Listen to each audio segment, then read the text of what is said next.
My mic is muted. Hello, everyone. I hope you're doing good. Hope you're feeling good. You're looking good. I hope you're looking as good as you're feeling. If you happen to hear, I have my emotional support space heater on. Todd and I recently moved from Phoenix, Arizona to Medford, Oregon, and we just had our big first snow yesterday. So I think 4 inches, and it is snowing again. So yay for us. Now, I had a special guest who is joining us today, but I am not seeing her show up. So we might have had miscommunication on the time or something like that. She may think it's 2:00. She's in Alberta, Canada. So even though I've reached out to her, I'm not seeing her popping in. But if she does pop in, great. Today we're talking about judge a book by its cover, right? Because we do. Don't judge a book by its cover. No, judge a book by its cover.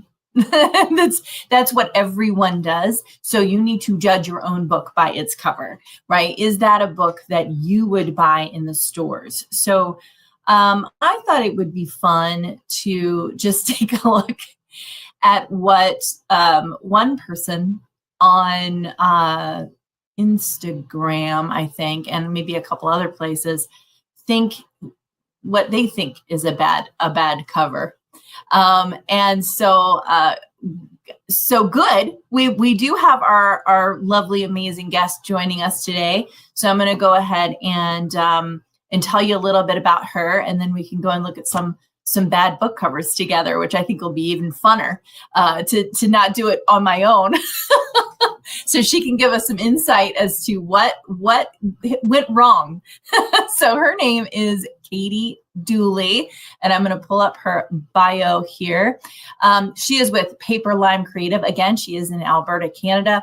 She is a creative force behind Paper Lime Creative, a branding and design agency in Edmonton, Alberta, with a lifelong passion for art and visual storytelling. She specializes in crafting bold, unforgettable book covers that grab readers' attention. Known for infectious energy, I can attest to that. A knack for connecting with people, Katie loves helping authors bring their stories to life through thoughtful design. She especially is passionate about typography. It's cool because we're going to talk about some of that. Ensuring every font choice enhances the book's message. So let me, no further ado, bring Katie on. Hello, Katie. Hello. Can you hear me okay? I can. I am going to put my little background video on because why not? I love it. Fun. Let's be fancy. A bunch of book covers. So Katie, welcome to the show. This is our Author Advantage program, and you have done so many different things. Just introduce yourself a little bit more beyond maybe what I've said. Yeah, I mean, you got most of it covered. I mean, relevant to your audience. We mostly do B2B work, helping businesses with their graphics, their branding, and then we help authors, which is a passion of mine, is helping authors typeset their books, which I find way too much fun, and of course, helping with cover design as well. So those are, that's sort of the big umbrella, everything we do. Everything. How do you, how's the weather in Canada? Freezing. If you have Canadian listeners, it's about minus 30 Celsius, and that works to about minus 20, 24 Fahrenheit. A lot. Really cold. It's cold. Yeah, I'm bundled. It's too cold to go anywhere. We are having our first snow in Medford, Oregon right now. So it's very exciting here. Good. All right, you want to look at some bad book covers with me? Sure, absolutely. This is so fun. All right, let me go and pop over there. Okay, can we see this? Add to stage. All right, so this is terribly bad book covers in Instagram here. I love it. Let's see. Oh, this is a good one. Check this. Now, listen, guys. We are not making fun. But because I know how much work people put into doing their book cover designs, and sometimes even with a bad book cover, it can still sell great, and I don't know. It's kind of so we're not making fun. I know how much work and heart goes into these things. But if you're watching this and you're wanting to design your own book cover, or you are, looking for insight and wisdom, or you want to have Katie design your book cover for you, then I think it's good to know what maybe doesn't work. How'd I do, Katie? No, yeah, everyone's got to start somewhere. And I talk about this even with branding, right? Like, Yeah. I get that startups and new authors might not have all the funds, but just knowing what you don't know can be so valuable, even if you do have to do it on a budget. Yeah. And I will say that this terribly bad book cover Instagram account does have some information around the book cover, but ignore that for now. What do you see in this one, Katie, that, works or doesn't work? The information around it is really good. I thought the writing was the spine because that's how we would define it, but it's not. So you never want to have to make your people read sideways unless it is the spine. So that's a big one. I think, book covers, we do judge books by their cover. We say don't, but we do. And I think that this doesn't tell the story. It doesn't make me want to read it. There's some quality issues even from here. It looks pretty pixelated. So you want to make sure it's a high quality illustration. So there's a few ways to do that. I do a lot of vector work, and that can be scaled to any size. But if you hire, and I have a digital illustrator on my team, they'll know the right resolution to create the illustration so that it looks crisp and sharp and beautiful.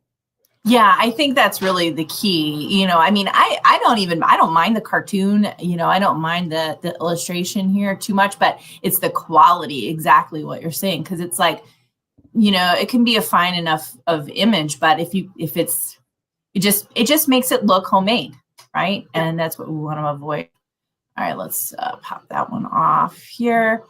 Any of these standing out to you? Can you scroll? Yeah. I wouldn't mind talking about Battle Cry 2 on the top left now. Battle Cry 2? Yeah. Yeah. I see. Well, there's one word there that just says yawn. Bless his heart. What are you picking up here? And I can give some insights also. So one thing you always want to think about is obviously what's the book about and who's the audience. And so just from the title, I'm going to guess that this is some sort of fantasy novel, but it doesn't have the gravity, the grandioseness of other fantasy novels. The font choices are hurting me. The Battle Cry 2 and Jail Snyder are both in papyrus, which is one of the worst fonts ever made. Yeah. Mm-hmm. Yeah, and one of the most overused. Yeah, and didn't Avatar use? There's a really great SNL skit with Ryan. Yeah. I've seen it. So funny. Papyrus, and that is me, and he's also Canadian, so. I think Ryan Gosling is in that one, right? Yeah. And then Shadow of the Sword, that's like a comic book font, so it doesn't match. Again, I'm making an assumption here that it's a fantasy novel, but it doesn't match the content. So that's really key. It's this really fine balance of like standing out in your genre, but also people knowing what genre it is. Right. And so I think that's where this one misses the mark. Yeah, agreed. There was another comment here. It just says, it's in the shadow of the sword, but where is the sword? I think it's right, up at the top there, but I don't know. But kind of interesting there. Let's see. I hope there's no bad comments that are popping up at the same time.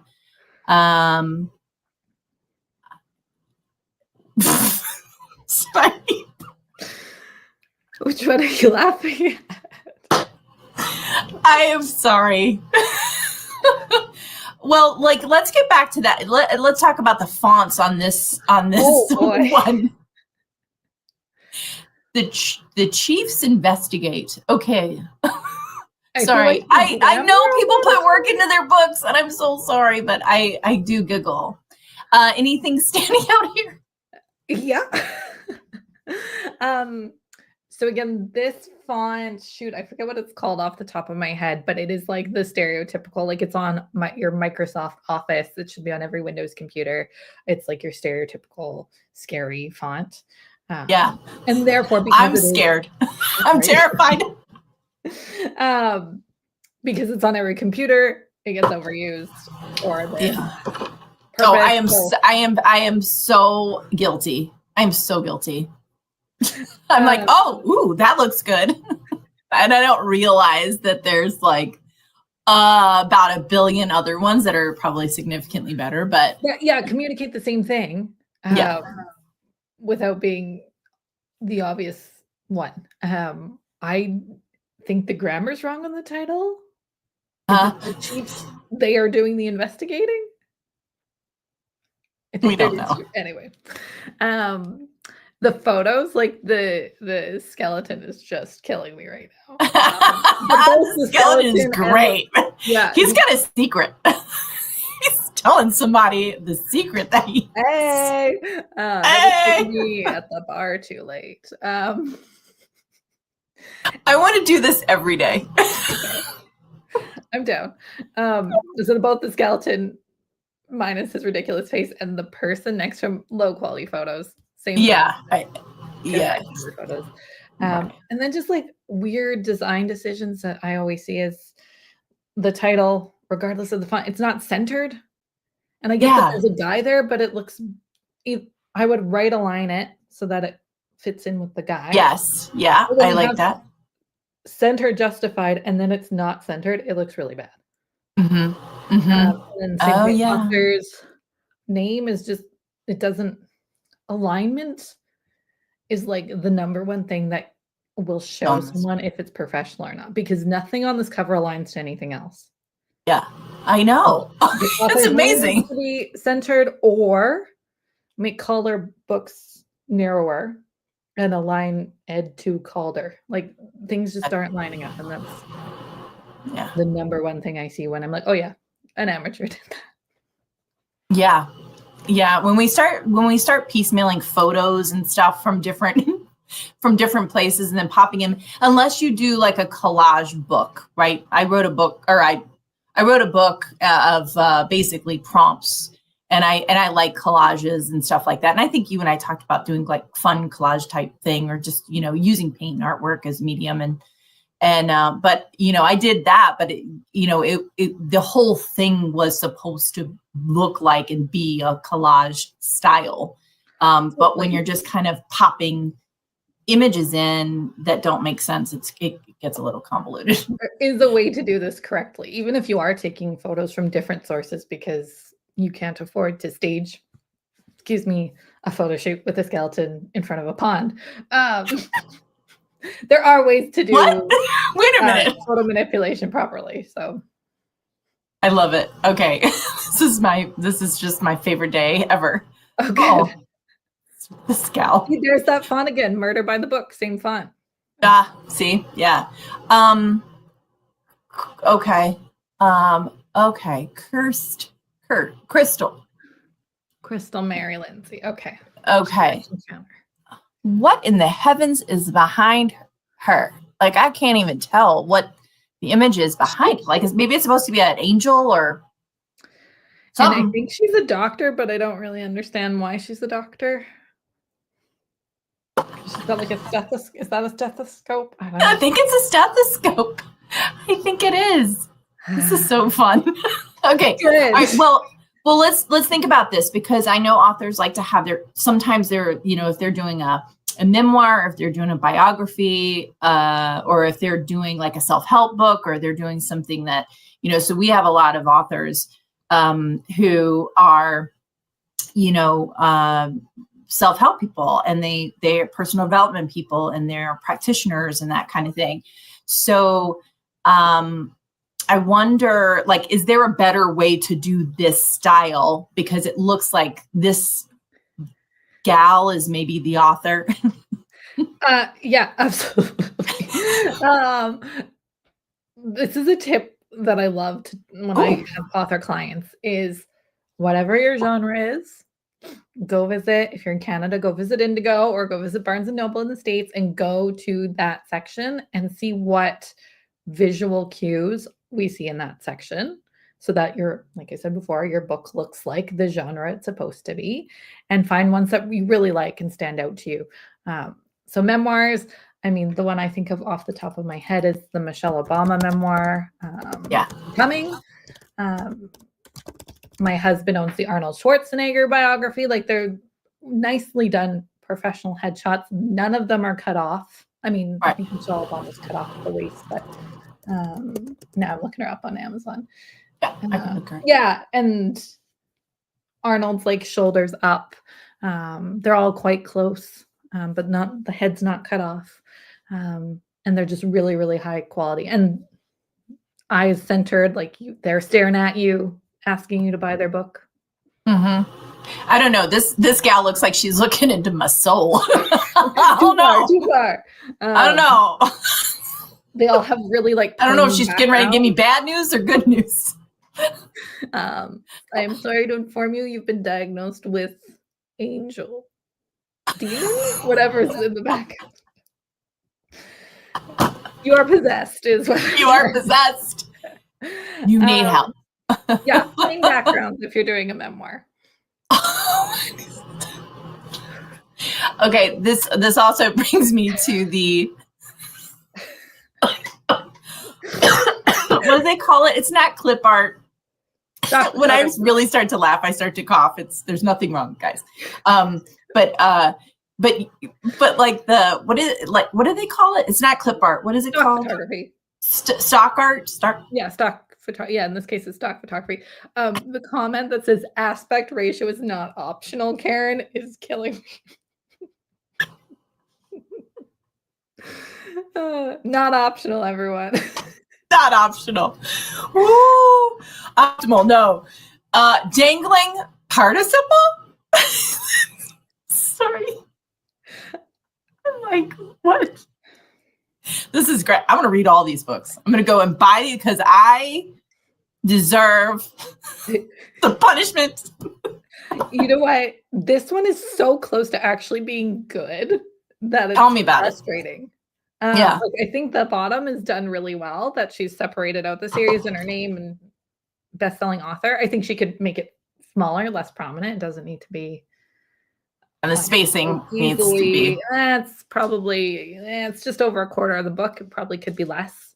Mm-hmm. But it is a great way. All these authors who are losing their names in their images, that's a great way to separate it out. Mm-hmm. I would change the font for her series and like the Hayes Brothers series book 1. Mm-hmm. It makes it sound like a romance, which it might be. The Hayes Brothers. No, seriously, like I think it's a copy editing book. You're blowing my mind. Hayes Brothers series book 1 sounds like a Nora Roberts. Yeah, right. It looks like a copy editing book. Oh wow! Now I'm like seeing it a completely different way. Like her eyes popping out of her head. Yeah, the participant is not actually what is dangling in this romantic comedy. Yeah. So, sort of the layout, the chunks are there, but it's giving the wrong cues. Right. And it's giving me the wrong impression. I don't know what this book really is. You know, I think, okay, oh my God, this is like. It's really, again, the chunks are there. It's just. Not quite hitting it. Yeah. Or it's hitting it the wrong way. Yeah. I'm honestly, I'm kind of afraid to click on some of these because I'm a little. Oh man. Live life, the daydreamer's journal. Oh.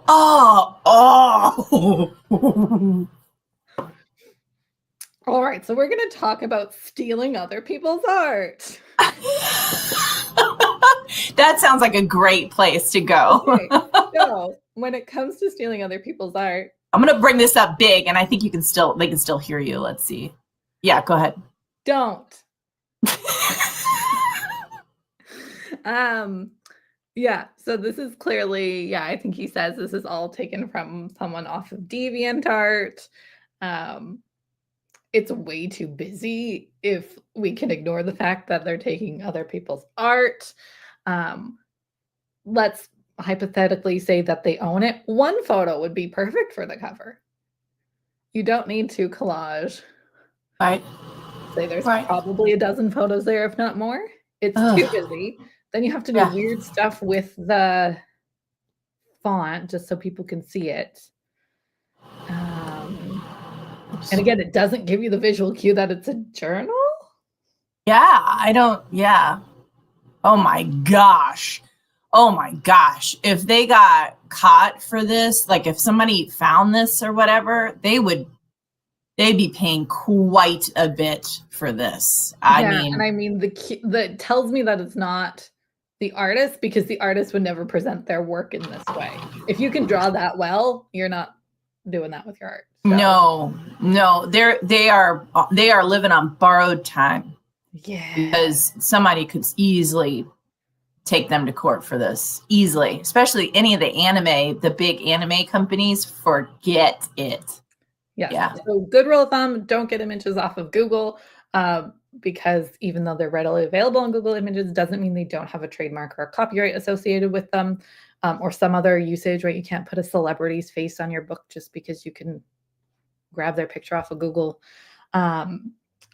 There are, if you are using stock photography, there's websites you can buy stock photography from. They'll tell you how many impressions the image can have depending on the license you buy. So if you think you're going to sell millions of copies, they'll charge you more than if you think you're going to sell thousands or hundreds of thousands of copies. If you think you're going to be doing that much, just hire a photographer at that point, or an artist. Yeah. I think that's the best way to go. I know that I don't know. So I hire designers to designer books. And I've also along the way learned a little bit. And so I might design my book covers from time to time. But, I would much rather refer people to Katie or refer people to, other places or, work with our designer. So to me, just know enough to know that you don't know and then go from there. So these are really not great book covers. Let's look at some good ones so we can find some of the good things. Yeah, absolutely. Let's see. Let's share this tab here. Oh, nice. Okay. I really like this style, and hopefully you guys can see this. Can you see the story's worth telling? It's a little light bulb. Like it sounds like it probably has something to do with writing or publishing, maybe. I can tell what it is by looking at it. And it's big and it's bold and it's there and it's got, pleasing colors. What do you think about this one? I love it. I think it's great. You're right. I'm reading the subtitle is about writing. So right away it's a nonfiction book. Even if you don't know if it's about public speaking or about writing or something else, there's enough cues to tell us that it's nonfiction. Another thing I love about this is that it's not literal. And of course I battle this every day with branding clients.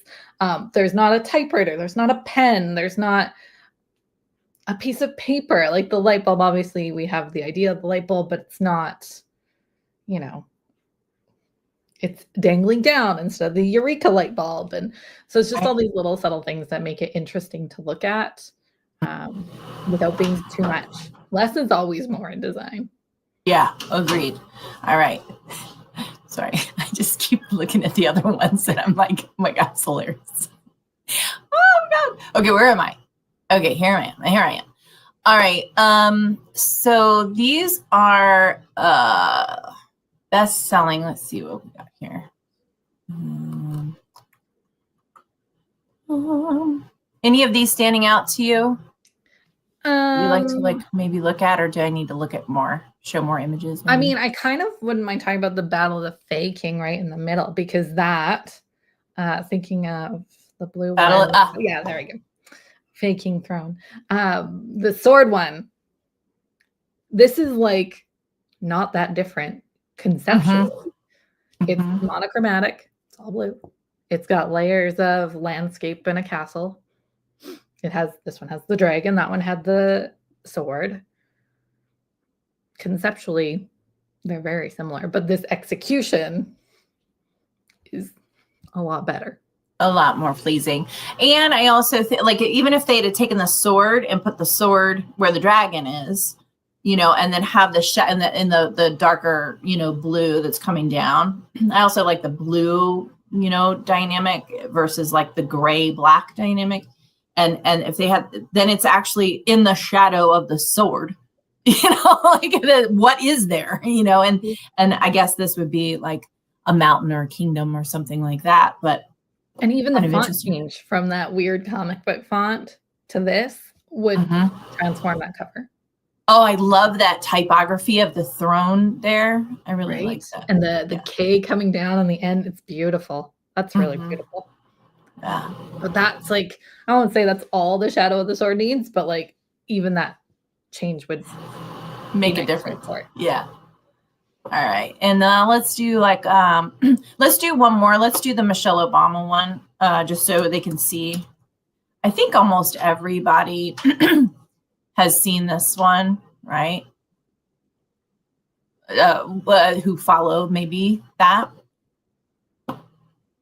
Yeah. I mean, it's a great one from a memoir standpoint. It's not popping up. Let me see. But you can see the thing. She's the top, but yeah. I mean, it was taken in studio. I guess you could. I'm pretty sure the Arnold Schwarzenegger one is like clipped out. But it's great. Like you can tell she's there. It's got this not quite monochromatic, but it's got this very like cool feel to it. Her name's readable, the title's readable. Looking right at you. It works good in both. And this is actually a great example, both for audiobook and physical book, side by side. Something to keep in mind. And I think posing is really important because she's got her hand here and her shoulder is facing you. She's like, let's talk, girl. Like she has that kind of feel to her. And then the one on the end there with the pink, she's standing and she's got her hands coming down like this, and they are pointing to her name. And I think that that's another thing that we can kind of miss in design, and we may not be paying much attention to, is that a lot of times, and then we can talk about typography and things, but a lot of times what's inside the cover is pointing to where we want the reader to look, So I think that's always really, kind of a cool thing. Absolutely. And so important. Actually, all these across the top are so good, right? The light we carry, her face, that the chiefs investigate. That's kind of what I was talking about, right? Right align the text, have it curve around the fisherman, and then her go high, right? She's looking at the name and her arm is framing it. There's a lot of great design on screen right now. I like that. I guess that would be one of those that, you don't have to know. Even though she has her hand there, the wording is still centered. It's not off to the side or anything like that. It's still centered. So yeah, I actually like that idea, where if you're a speaker and people have been taking images of you while you're speaking and you happen to be using your arms or something like that, you can use it to frame your title of your book. That's so cool. All right. Yeah. And just quickly, I find that's one thing that people are really scared about is like overlapping things. I sent a proof for a realtor for their for sale sign, and it has his headshot on it, and I have the for sale band just behind his head, and I feel like he's going to say, I don't want my head covering the for sale band, but that creates interest, right? Go look at any Vogue magazine. The celebrity's head is covering the G, chances are. Oh, yeah. No, that is like a really layering that makes it really interesting, especially when you have people on the cover. That is a really big trend happening right now too. I saw a book cover on not Kindle. It was on Canva, and it was just like one of those, one of those. And but the way that they had it was like the book cover was said Frozen, and then the mountain was covering up the word a bit. And I was like, oh, that's different. and I think that sometimes people just kind of look for things that are just a little bit different than what they're normally used to too. So, but that's like a big thing where people are standing in front of the wording, like empowered, and then, a woman standing there and in front is like, it's like you're bigger than the word. Totally. Yeah, that kind of thing. Can be scared to create those layers of graphic and image and photography. So, but gratefully, we don't have to do that because Katie can do it for you. So tell everybody how to get in touch with you, and if there's any things that, any offers or anything that you've got going on to help people connect with you more. Yeah, absolutely. Paperlime Creative is my company. Paperlime.ca, because I'm in Canada, is the landing point to connect with me. My email's on there, my phone number's on there. We got a contact form on there. I'm also very active on LinkedIn, just under Katie Dooley. And I think I'm tagged in this event that Kyra put up, so you can connect with me there as well. Kyra, I do have a free brand assessment. Is there a way I can send that out to those listening? Absolutely. Do we want to put it in the comments, or?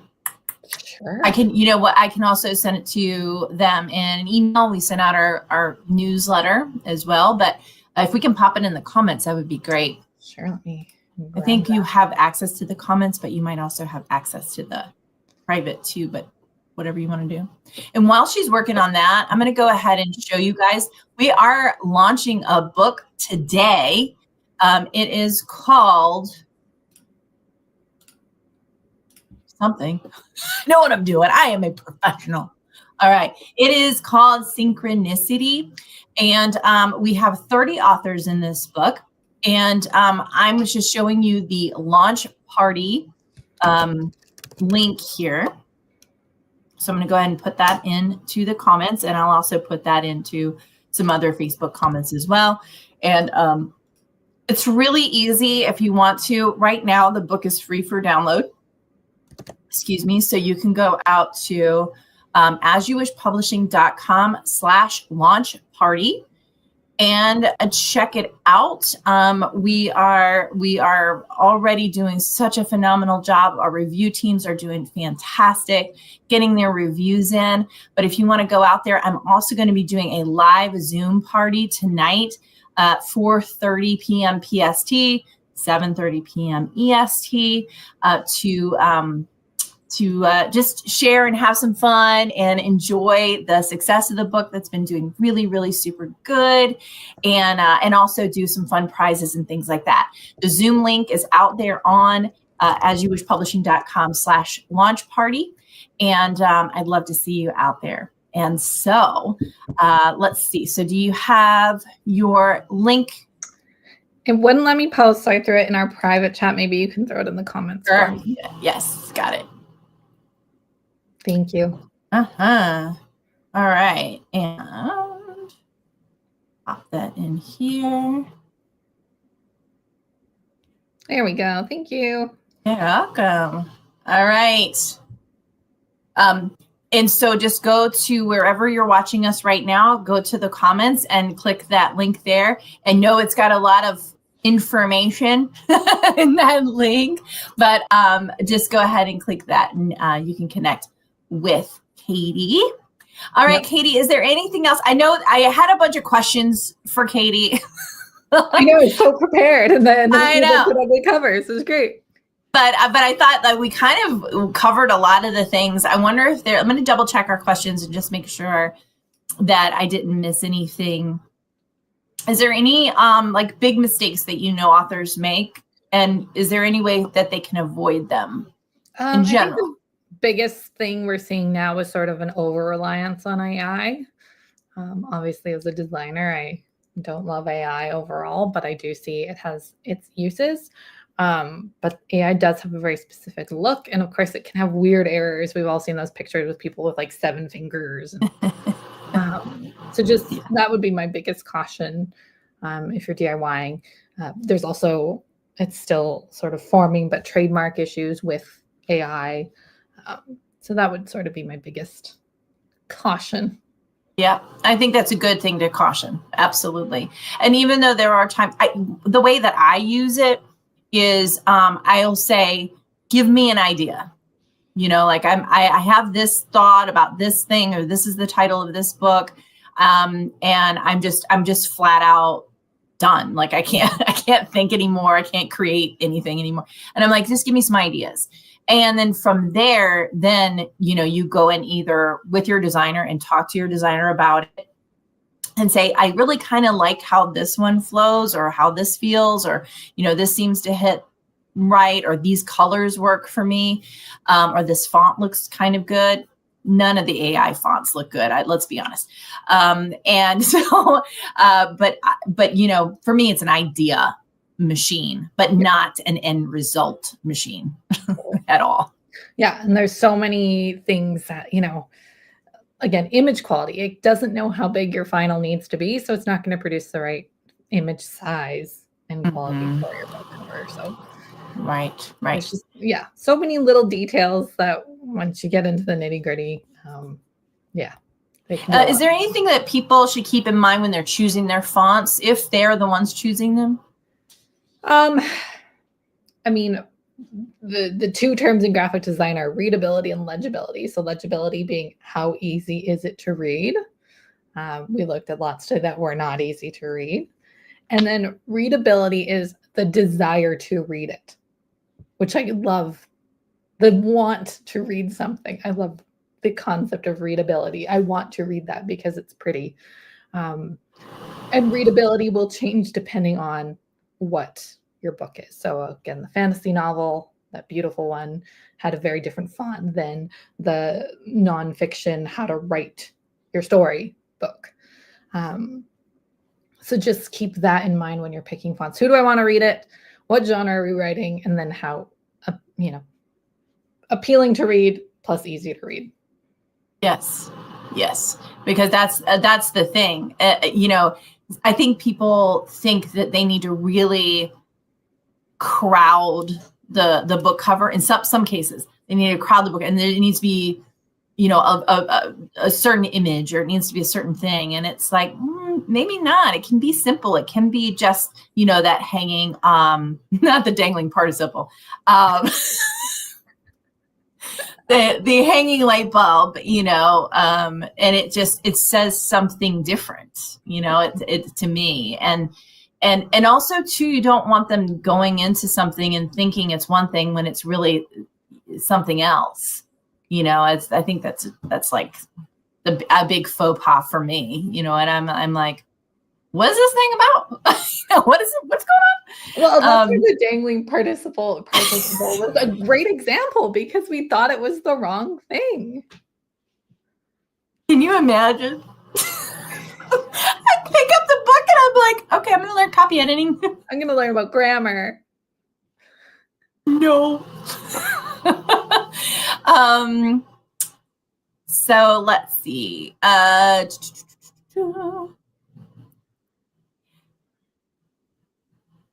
I think you answered that. I